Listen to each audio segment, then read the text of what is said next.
কলিযুগ পাবন অবতার, পরম প্রেমময়, প্রেম পরতত্ত্ব সীমা, রাসবিলাসীর চরম পরিণতি, প্রেম বিবর্ত বিলাস শ্রীমূর্তি, পরম করুণা বরুণালয়, শ্রী শ্রী শচীনন্দন নদিয়া বিহারী গৌরহরি, পতিত উদ্ধারণ, পতিত পাবন, পতিত তারণ, চিন্তামণি দাতা শিরোমণি পরম দয়াল শ্রী নিতাই চাঁদের মহানুকম্পায়, শ্রী শ্রী গান্ধার বিকাগিরিধারীর অহৈতুকী করুণায়, বঙ্গবসুন্ধরার এই প্রকৃতির সুষমা পল্লব পুষ্প ফলে আজ আমরা যে স্মরণমঙ্গল সভায় উপস্থিত হয়েছি, আপনারা ইতিপূর্বে জ্ঞাত হয়েছেন যিনি বৈষ্ণব সিদ্ধান্ত রাজ্য রক্ষক সেনাপতি গৌড়ীয় মহর্ষি, সেই প্রাতঃস্মরণীয় পরম বন্দনীয় স্মরণীয় শ্রীপাদ পদ্ম ডক্টর রাধা গোবিন্দ নাথজি স্মরণমঙ্গল এই সভায় তার দিব্য জীবন চরিত্রাবলী সিন্ধু থেকে বিন্দু আস্বাদনের পূর্বে অস্মাদীয় গুরুপাদ পদ্মে পরার্ধ কোটি দণ্ডবাদ প্রণতি জ্ঞাপন করি এবং ইতিপূর্বে স্মরণে আসছিল ভগবান বিশেষ কৃপা যখন কোনো জীবের প্রতি করেন তখন এত মহৎ সঙ্গ সৌভাগ্য প্রাপ্ত হওয়া যায়। ইতিপূর্বে আমাদের মাঝে এই মহা পরাপরা বিদ্যার যিনি পরম আচার্য, তার জীবন চরিত্রের বড় হৃদয় স্পর্শী স্মৃতিচারণ করছিলেন। তার জীবন, তার বাণী, তার মহামহিমা তিনি যেভাবে ব্যক্ত করেছেন সেটি তার সারা জীবনের গৌড়ীয় সাহিত্য চর্চা সাধনার উপলব্ধি তত্ত্ব অনুভূতির কথায়। তো সেই পরম পূজ্য প্রকৌশলী শ্রীযুক্ত মনোজ বিকাশ দেবরায়, যারা আমাদের দিব্য আলোক বত্তিকা হাতে এই প্রজন্মকে গৌর গোবিন্দ বৈষ্ণব গৌড়ীয় সাহিত্যের আলোকে আলোকিত করছেন, ওনার সান্নিধ্যে নিজেকে বড় ধন্যাতি ধন্য মনে করছি। আমাদের মঞ্চে উপবিষ্ট আছেন শ্রীপাদ কৃষ্ণানন্দ দাস বাবাজি মহারাজ এবং মঞ্চে উপবিষ্ট সকল আচার্যবৃন্দ, মহতিবৃন্দ, সম্মুখস্থ গৌর গোবিন্দের নাথজির পরম অনুরাগী প্রিয় ভক্তগণ, বৈষ্ণবজন, সন্তজন, শ্রদ্ধাশীলা দেবীমূর্তি, কল্যাণিয়া মাতৃগণ, সকল ভক্তচরণে দিন অতি দিনের সশ্রদ্ধ দণ্ডবাদ প্রণতি। একটু ধন্যবাদ জ্ঞাপন করে তাকে ছোট করার নয়, কিন্তু এই উপলব্ধি আসছে ফুলের সৌন্দর্য সকলেই অবলোকন করেন, ফুলের সুগন্ধ সকলেই উপলব্ধি করেন, কিন্তু ফুলের মধ্যে মধু সঞ্চয় সকলের দ্বারা সম্ভব হয় না, তা একমাত্র মধুকর শতপদক দ্বারাই হয়।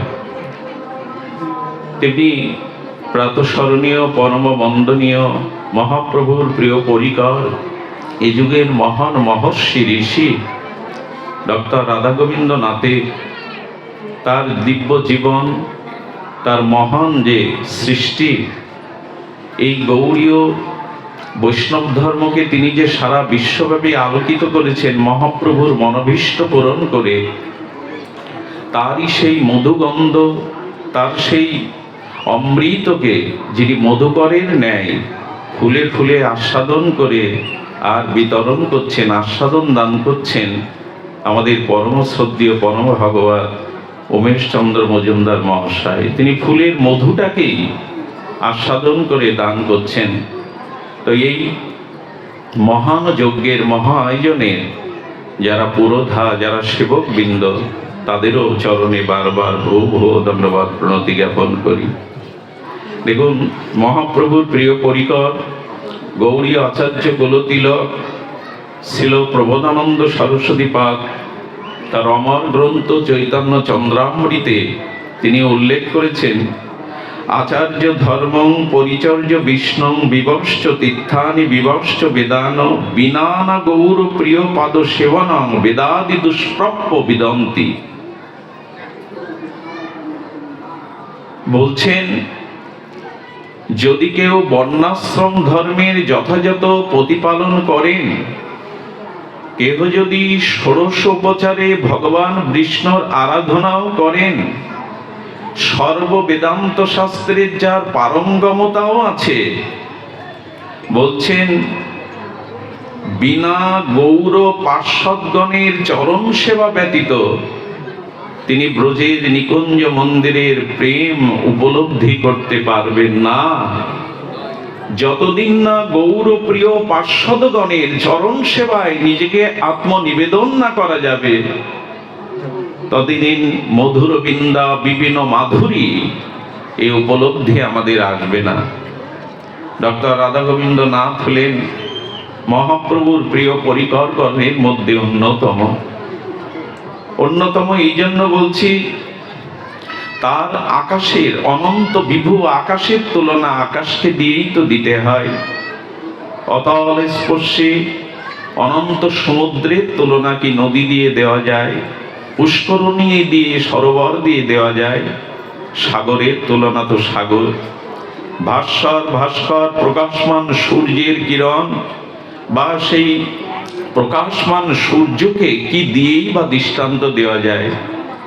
ডক্টর রাধা গোবিন্দ নাথের মতো মহাপ্রভুর প্রিয় পরিকর, যিনি গৌড়ীয় আচার্য বর্য, যিনি পরা অপরা বিদ্যায় যার উপলব্ধি, তাকে কি দিয়ে আমরা জানাবো? আমি আকাট মূর্খ, নর্দমার নরকের কীট। আমার সম্মুখে যিনি ইতিপূর্বে পুষ্পাঞ্জলি দিলেন, তার অনন্য অনুভূতি লব্ধ, তার চেতনা, তার সাধনা, তার সুগভীর হৃদয়ের উপলব্ধির পুষ্পাঞ্জলি যেভাবে দিলেন, ডাক্তার রাধা গোবিন্দ নাথের মতো এই মহর্ষির এর থেকে বড় পুষ্পাঞ্জলি আর কি হতে পারে? তো আসুন আমরা এইটুকু উপলব্ধি করি। আজ তার গ্রন্থের চর্যা প্রয়োজন এই জন্য, বা গৌর পার্শ্বদগণের গৌ প্রিয়গণের সেবা ব্যতীত আমরা কখনো উপলব্ধি করতে পারবো না। একটি ঘটনা স্মরণে এলো, নাথজির স্মরণের পূর্বে বলবো কেন গৌর পার্শ্বদগণের সেবা প্রয়োজন, আনুগত্য প্রয়োজন, তাদের সান্নিধ্য প্রয়োজন। আপনাদের মনে আছে অমিয় নিমাই চরিতের প্রখ্যাত লেখক বিষ্ণুপ্রিয়াজির কৃপাধন্য যিনি মহাত্মা শিশির কুমার ঘোষ, এই বঙ্গজননীর কোলেই তার আবির্ভাব যশোরের মাগুরাতে। তো তিনি পাশ্চাত্য শিক্ষায় শিক্ষিত হয়ে কলকাতায় এলেন। এই মহান শিক্ষা আচার্য তিনি কলকাতার বহুল প্রচলিত প্রখ্যাত আনন্দবাজার পত্রিকার সম্পাদনার দায়িত্ব নিলেন। পাশ্চাত্য শিক্ষা কৃষ্টি কালচারের সাথে মিশে গিয়ে তিনি তার বড়, যিনি পরম শ্রদ্ধেয় বড় ভ্রাতা বসন্ত ঘোষ মহাশয়কে দিলেন, সনাতন ধর্মের মধ্যে আমি সারাৎসার কিছু পাচ্ছি না, সিদ্ধান্ত নিয়েছি আমি এই 700 সনাতন বৈদিক ধর্ম ত্যাগ করে খ্রিস্টান ধর্ম গ্রহণ করব। তার বড় ভাই পরম বৈষ্ণব মহাপ্রভুর প্রিয় ভক্ত একটি পত্র লেখার উপরে 2টি লাইন লিখেছিলেন, গৌরাঙ্গ বলিতে হবে পুলক শরীর, হরি হরি বলিতে নয়নে বহেনি। চৈতন্য চরিতামৃতের এই পয়ার দুটি পড়ে উনি পরবর্তীতে চিঠি লিখলেন, এমন কোন গৌর ভক্তকে আজও পাইনি যে গৌরাঙ্গ বলতে তার শরীর পুলকিত হবে, হরি বলতে যার নয়নে প্রেমাশ্রু বিগলিত হবে। উনি সন্ধান দিলেন এক পল্লী গ্রামে নিঃস্ব রিক্ত তার পরনে নাই কোনো ভালো পোশাক, ঘর নাই। সেই গৌর ভক্তগণের সন্ধান নিলেন, একবার হলেও ধর্ম ত্যাগ করার আগে তুমি তার চরণ সান্নিধ্যে যাও। উনি সেই পল্লী গ্রামের আঁকা বাঁকা মেঠো পথ ধরে গিয়েছিলেন সেই গৌর ভক্তের দুয়ারে। দাদা বসন্ত ঘোষ বলে দিয়েছিলেন, দুয়ারের সামনে গিয়ে হা গৌরাঙ্গ বলবে। এইটুকুই। যখনই তিনি হা গৌরাঙ্গ বলেছেন, ভেতরে যেন তীর বিদ্ধ বিহঙ্গের মতো ছটপট করে বলছেন, কে আমার বান্ধব, কে আমার গৌর কথা শোনালে, প্রাণবন্ধুর কথা শোনালে। উনি ঘরের মেঝেতে সেই তীব্র বিরহ যন্ত্রণায় ছটপট করতে করতে তার গৃহের সামনে যে কাঁটা ছিল, সেই কাঁটা বিদীর্ণ হলেও তার দেহের অনুভূতি নাই। তিনি গৌড়াতে এসে প্রেমশ্র নয়নে তার গৌর প্রেম উপলব্ধিতে আলিঙ্গন করলেন। এই আলিঙ্গনের স্পর্শ পেয়ে এক দিব্য অনুভূতি, গৌর প্রেম তার মধ্যে সংক্রামিত হলো, সঞ্চারিত হলো। তিনি দেখলেন এই অখ্যাত গ্রামে নিঃস্বরিক্ত একজনের মধ্যে কি প্রেমের বন্যা বইছে ফল্গু ধারার ন্যায়।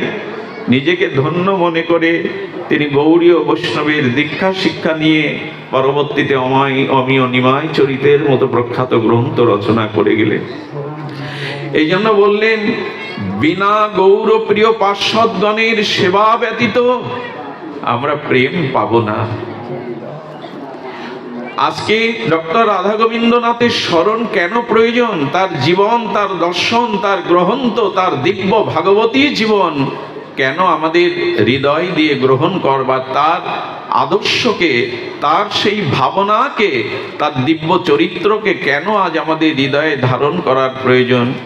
এর একটি প্রয়োজন, সেটি আমাদের চৈতন্য চরিতামৃতে বলে গেছেন, ঈশ্বর স্বরূপ ভক্ত তার অধিষ্ঠান, ভক্তের হৃদয়ে সতত কৃষ্ণের বিশ্রাম। তুলসীদাস গোস্বামী তার রামচরিত মানসে বলছেন, ভক্ত ভক্তি ভগবন্ত গুরু চতুর নাম বপুয়ে ইনক চরণ বন্দিয়ে নাশত বিঘ্ন অনেক। ধ্যান দিন শব্দের দিকে। গোস্বামীপাদ বলছেন, ভক্ত ভক্তি ভগবান গুরু চারটি নাম হতে পারে, কিন্তু তত্ত্ব তো এরা এক। ভক্ত ভক্তি ভগবন্ত গুরু চতুর নাম বপু এক, তত্ত্ব তো এই চারটি তত্ত্ব একই। তার কারণ ভক্তের হৃদয়ে শ্রী ভগবানের বিশ্রাম। ভক্ত রূপে, আচার্য রূপে তিনি এসেছিলেন এই বসুদুহিতা এই গ্রামে। আমাদের বৃহত্তম নোয়াখালীর এই মাটি বড় ধন্য। বহু মহাপুরুষের সাধনস্থলী, ভজনস্থলী, তারা জগৎকে অনেক দিতে এসেছিলেন। এই বৃহত্তর নোয়াখালীর পবিত্র বসুদুহিতা গ্রামে যিনি এসেছিলেন জগৎকে আলোকিত করতে, তিনি ভক্ত স্বরূপে, আচার্য স্বরূপে এসেছেন। এই আচার্য বা ভক্ত স্বরূপ আর ভগবান স্বরূপে ভিন্নতা নাই, এ কথাই গ্রন্থকার বলছেন। আপনারা জানেন, একটি লৌহখণ্ডকে যদি জ্বলন্ত অগ্নির মধ্যে তদাত্ম প্রাপ্ত করানো হয়, সেই লৌহখণ্ডের মধ্যেই কিছুক্ষণ বাদে তদাত্ম প্রাপ্ত অগ্নি সঞ্চারিত হয়। তখন লৌহখণ্ডটি অগ্নির ন্যায় ক্রিয়া করতে থাকে। তেমন ভক্ত ভগবানের এই যে সাধন ভজন উপলব্ধি, তার চিত্তে ধীরে ধীরে ভগবানের সমস্ত গুণাবলীগুলো প্রবেশ করতে থাকে। তাই আচার্যের শরণ নেওয়া মানে সাক্ষাৎ ভগবানেরই শরণ নেওয়া। আচার্যকে পুষ্পাঞ্জলি দেওয়া মানে ভগবানকেই পুষ্পাঞ্জলি দেওয়া। আচার্যের শরণ মানে ভগবানই শরণ। দুই ভাই হৃদয়ের খালি অন্ধকার, দুই ভাগবত সঙ্গে করান সাক্ষাৎকার। কেন আচার্য প্রভুর এই পবিত্র আবির্ভাব তিথিতে আমরা আসব? কেন তার দিব্য জীবন চরিতাবলী, তার সাধন উপলব্ধি গ্রহণ করব? এর একটাই কারণ, অনাদিকালের অবিদ্যা, আমাদের যে অন্ধকার, সেই অন্ধকার দূরীভূত হবে। চৈতন্য চরিতামৃতকার বলছেন, দুই ভাই হৃদয়ের খালি অন্ধকার প্রক্ষালন করলেন। দুই ভাগবত সঙ্গে করান সাক্ষাৎকার। চৈতন্য মহাপ্রভুই যেন তার দিব্য বাণীতে বলছেন, কেন আমরা ডক্টর রাধা গোবিন্দ নাথের স্মরণ মঙ্গল সবাই আসবো? কেন পুষ্পাঞ্জলি নিবেদন করব? কেন হৃদয়ের প্রেম ভাবনাটুকু তার চরণে নিবেদিত আত্মা হয়ে নিজেকে গৌর প্রেমে ধন্য করব, নিতাই প্রেমে ধন্য করব, মনুষ্য জীবনকে সফল করব? তার কারণ একটি, এই দুই ভাগবত সঙ্গে সাক্ষাৎকার করতে হবে। একাধারে তার জীবন ছিল এই দুই ধারায়। তিনি ছিলেন ভক্ত ভাগবত এবং গ্রন্থ ভাগবতের পূজারী, স্রষ্টা। তিনি যেভাবে চৈতন্য চরিতামৃতের সেই অপরোক্ষ অনুভূতিকে প্রকাশ করেছেন, তা বলবার ভাষা আমার মতো সাধারণ মূর্খের নাই। মহাপ্রভু সরগোস্বামীর দ্বারা, বিশেষ করে রূপ সনাতন আচার্য বর্জের দ্বারা তিনি চেয়েছিলেন শুধু লুপ্ততীর্থ উদ্ধার নয়, ভক্তি শাস্ত্র প্রণয়ন, গৌড়ীয় সমাজকে অনন্তকালের বিশ্বের পরম মঙ্গলের প্রবাহ ধারার জন্য শাস্ত্র সিদ্ধান্তই হলো মূল। যদি গ্রন্থই না থাকে, শাস্ত্র সিদ্ধান্ত বহির্ভূত, আমরা ভজন পথহারা হয়ে যাব। আমাদের সামনে অন্ধকার ছাড়া কিছু থাকবে না।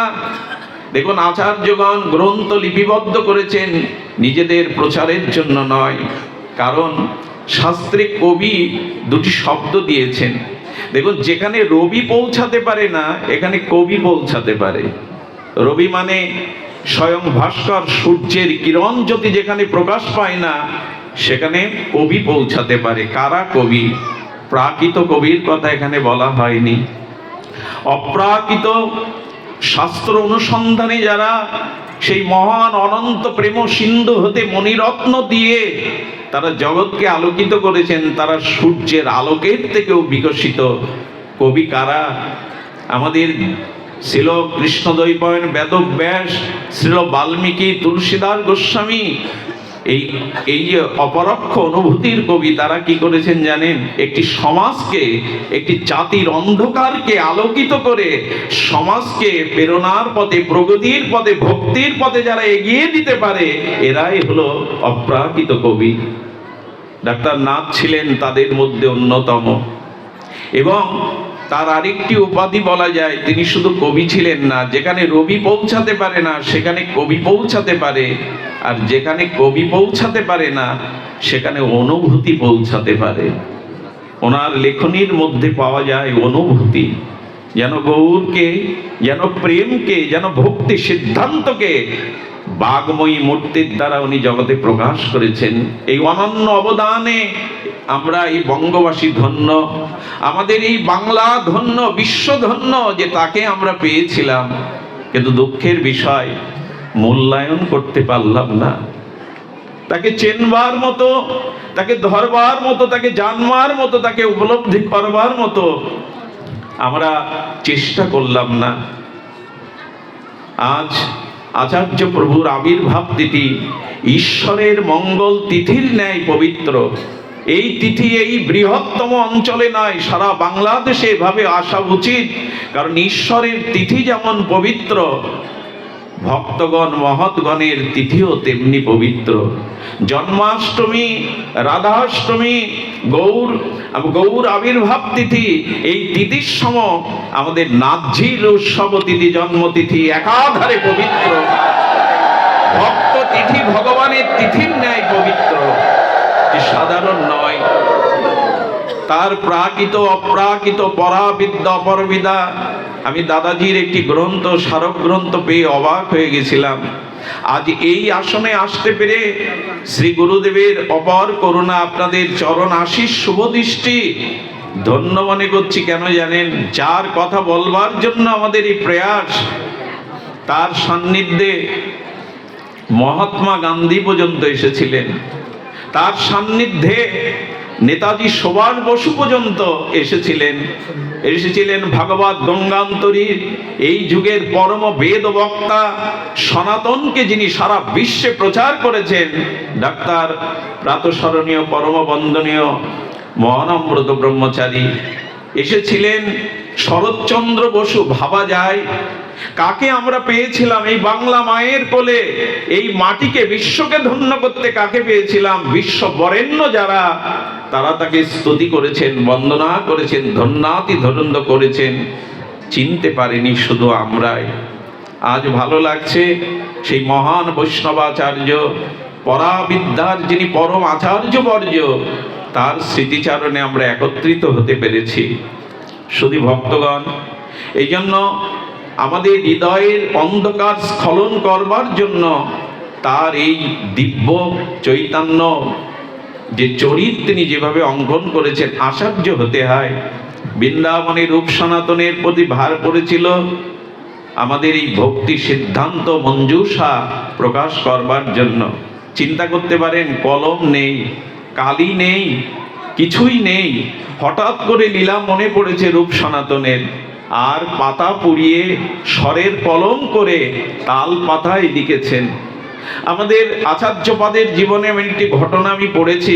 রাত 2টোর সময় আচার্যপাদ উঠলেন, তার চিত্ত মনে সেই চৈতন্য প্রেমকে, চৈতন্য ভক্তি সিদ্ধান্তকে প্রকাশ করবার কি ব্যাকুলতা। দীর্ঘ বয়সে তিনি 2টোর সময় উঠেছেন, লণ্ঠন জ্বালিয়েছেন, খাতা কলম নিয়ে বসবেন। তারই আত্মজ বললেন, হে পিতা, শরীর সুস্থ নয়, আপনি বিশ্রাম নিন, বিশ্রাম নিয়ে কাল প্রভাতেই আপনি এটা লিপিবদ্ধ করবেন। বলেন, কাল প্রভাতে যদি না বাঁচি, হৃদয়ে যে অনুভূতি এসছে সেটা যদি প্রকাশ না করতে পারি, ওই রাত 2টোর সময় তিনি লিখতে বসলেন। কতটা সাধনা ছিল! জগতে মহাপ্রভুর প্রেম সিদ্ধান্তকে প্রচারের কি জাতীয় সংকল্প নিয়ে এসেছিলেন এই চিহ্নত গৌর পরিকর। ধন্য আমরা, সকালের আলো ফুটে গেছে, ক্লান্ত চোখে তখনও লিখে চলেছেন তার অনুভূতি, শুধু আমাদের জন্য, জগৎ জীবের জন্য। তৎ আত্মজ উঠে দেখেন পিতা সেই কলম নিয়ে এখনো বসে আছে। তার সেই ক্লান্ত শরীরে বিশ্রাম নিতে বললেন, তিনি পরমানন্দে লেখাটি শেষ করলেন। এরা ঋষি নয় তো কি, এরা আচার্য নয় তো কি? এই জন্য অনুরোধ করব, শুধু উমেশ দাদাজি সহ নয়, যারা এই চেষ্টা করছে, একটি ফুলে তো মালা হয় না, অনেকগুলো ফুল একটি সুতাতে গ্রহিত করেই তো মালা হয়। আসুন, ডাক্তার রাধা গোবিন্দ নাথের এই বিজ্ঞানাচার্য, এই আধ্যাত্মিক প্রেরণার যিনি ঋষি মহর্ষি, তার সৃষ্টির সুতাতে আমরা সবাই ফুল হয়ে গেতে মালা হই। কারণ একটি ফুলে মালা হতে পারে না, বহু ফুল সন্নিবিষ্ট হয়ে একটি মালা হয়। শুধু ভক্তবৃন্দ, আচার্যপাদের তার লেখনী প্রচারের প্রয়োজন। এই জাতীয় তার আবির্ভাব তিথিটি প্রচারের বড়ই আজকে প্রয়োজন। আমরা তার কথা কি বলবো? আপনারা জানেন, বৃন্দাবনবাসী বৈষ্ণবগণ, ধাম শিরোমণি নবদ্বীপবাসী বৈষ্ণবগণ, তারা তাদের দিব্য শ্রদ্ধাঞ্জলি জানিয়েছেন আমাদের এই আচার্যকে। নবদ্বীপ পণ্ডিত মণ্ডলী তাকে বিদ্যা বাচস্পতি হিসাবে জগতে পরিচয় করিয়ে দিয়েছেন। মাধ্য গৌরীয় পীঠ শ্রীধাম বৃন্দাবন থেকে ভক্তি সিদ্ধান্তরন্তবাদী দিয়েছেন। কত গর্বের এটি! সমগ্র বৃন্দাবনবাসী পণ্ডিতগণ মাধ্য গৌরীয় পীঠ, তারা ভক্তি সিদ্ধান্ত রত্ন বলেছেন, ভাগবত ভূষণ বলেছেন, সিদ্ধি বৈষ্ণব সম্মেলনী, ভক্তিভূষণ, সরোজিনী বসু সুবর্ণ পদক, ডিলিট রবীন্দ্র পুরস্কার, আর কত বলা যায়। রবীন্দ্র ভারতী বিশ্ববিদ্যালয়ের সমস্ত এই যশ খ্যাতি যদি আমরা না জানি, আমাদের আত্মপরিচয় দেওয়ার কি আছে? দাদাকে একটা ভরসা জানাই, রূপ সনাতন কোথাও তাদের নিজের জীবনী উল্লেখ করেননি। একজন বলেছিল, তারা প্রচার চায়নি তো গোস্বামী গ্রন্থ, নাথজির গ্রন্থ এভাবে কেন প্রকাশ পাবে জগতে? পাবে এই জন্য আজকে নাথজির গ্রন্থ, গোস্বামী গ্রন্থ জগতের মঙ্গলের জন্য স্বপ্রকাশ হবে। কোনো প্রেরণা, কোনো অর্থ কেউ যুক্ত না করলে একদিন জেনে রাখবেন, এই গ্রন্থ সারা বিশ্বকে আলোকিত করবে। জগতের প্রয়োজন, মানুষের কল্যাণেই এই গ্রন্থ প্রকাশ হবে। আমরা সেই সুদিনের অপেক্ষায় আছি। আজ নাথজির আবির্ভাব ভূমিতে আমাদের চিত্ত মাঝে এইটুকু প্রেরণা, এইটুকু সিদ্ধান্ত আমরা গ্রহণ করি, যেন আমাদের শ্রদ্ধা শুধু বছরের একটি দিনই পুষ্পাঞ্জলিতে, প্রদীপ প্রজ্বলনে সমাপ্ত না হয়।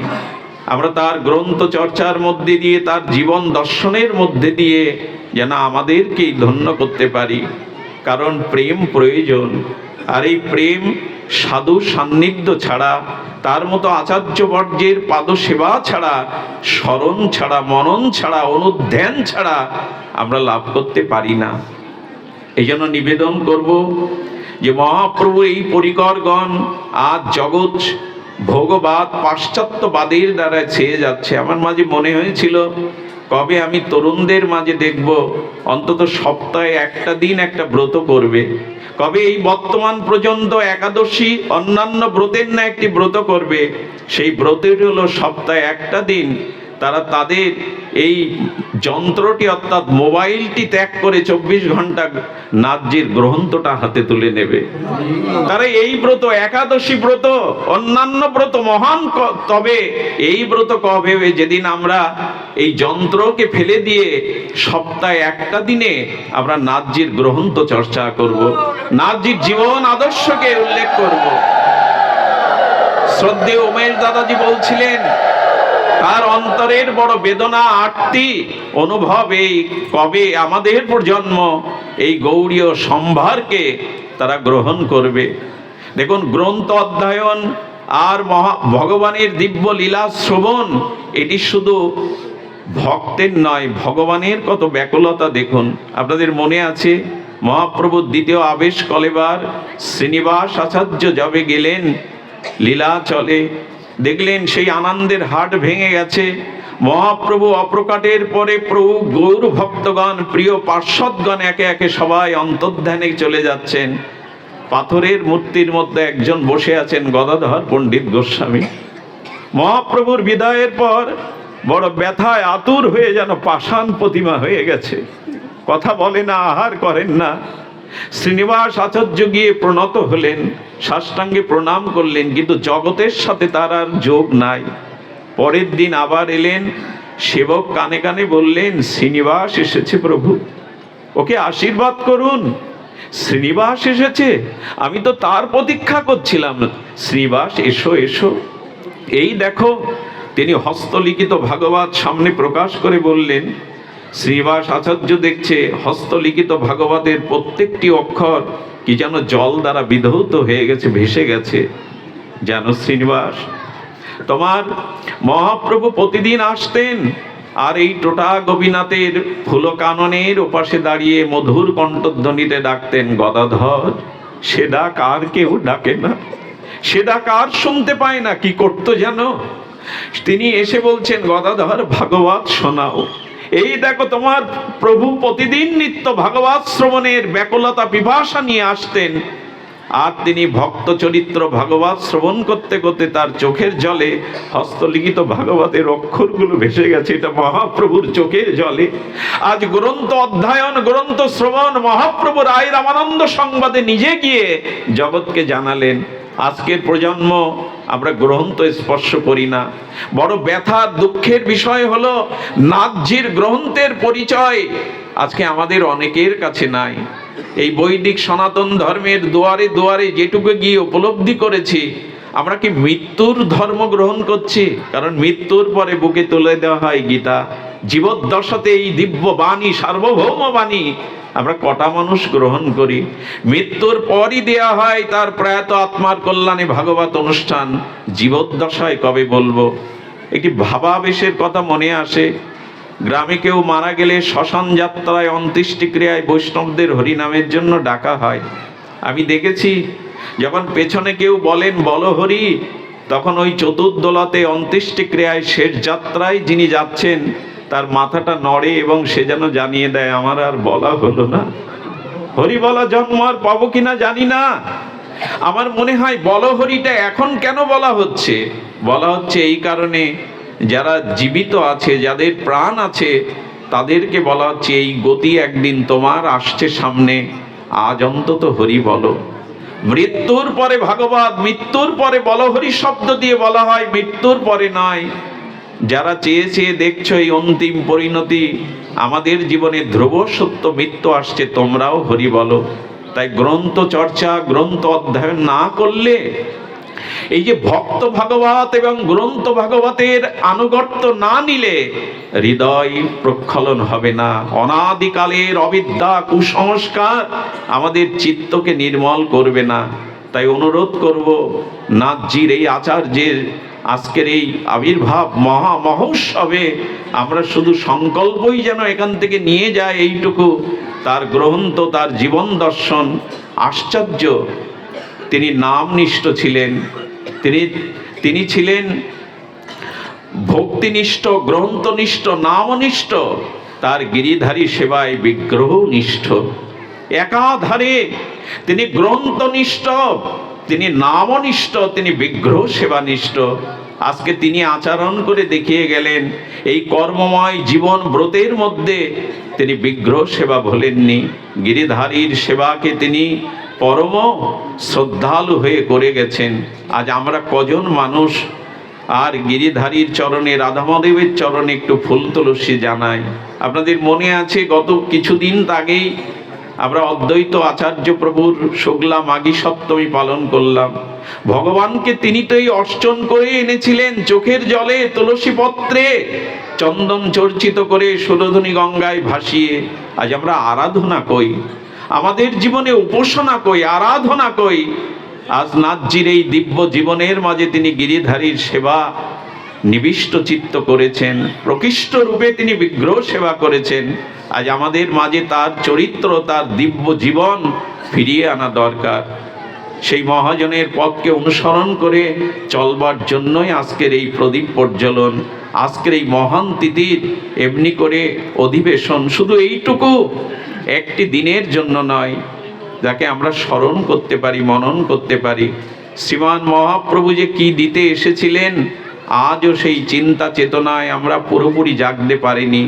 যদি চৈতন্যচন্দ্রের, যদি গৌড়ীয় বৈষ্ণবের দর্শনকে আমরা এমনই করে গ্রহণ করতে পারি, তখনই আমাদের জীবন হবে আলোকিত।